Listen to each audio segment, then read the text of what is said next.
Welcome to another edition of Chart Talk. I'm Tony Ogorek. I'm here with Portfolio Manager Jeff Viksjo, and today we're going to be talking about the price of housing and our hypothesis that prices are going to be staying elevated for an extended period of time. So we got three charts. Jeff, let's take a look at the first chart, and this really looks at where people are spending their money right now.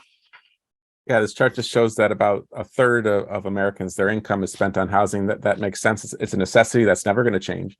What we are going to show you is that housing affordability is way down. So the price of housing is going to go up, and it's going to start to crowd out those other categories, I think. Yeah, we've got really, basic supply demand dynamics, which are really, rather shocking when you look at this next chart. So let's take a look at this. You look at where the housing, the number of houses for sale were just a decade or two ago. You look at where they are today, and wow, there's just a massive gap there. Although the population's gone up very significantly over that period of time.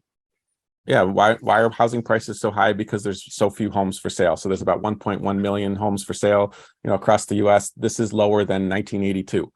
And the population has grown 40% since then. So the number of houses for sale, Tony, has never been lower.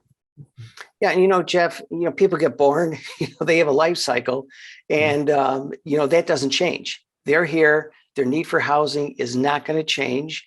And the volume, the inventory just isn't there. But there's another factor, which, we can flip over to the next page. And, with the pandemic, government, I should say the Fed, dropped interest rates down to zero, and mortgage rates went to, in the 2s and the 3s. A massive wave of refinancing happened.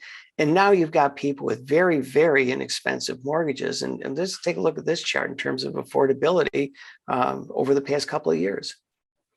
Yeah, this looks like the average monthly payment on a new mortgage. So if you bought a new home, today, if you have a mortgage that's locked in for 30 years, obviously your payment's not going up. But Tony, we know that's a big reason people aren't moving either, because they're locked in at these lower rates. But this just shows you this monthly payments. The red line is 2022. The line below that is 2021. So it's up about 50% over last year, the average payment. And it's almost double 2020. It's because both prices are up, Tony, but also mortgage rates are at yeah.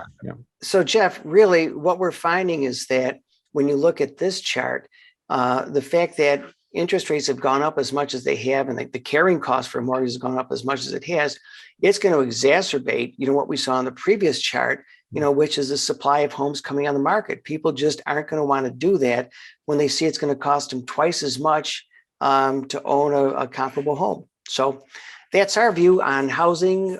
We don't expect prices to change a whole heck of a lot over the next year. And hopefully this has been of value to you. So thanks for joining us for this edition of Chart Talk. We look forward to seeing you at our next talk.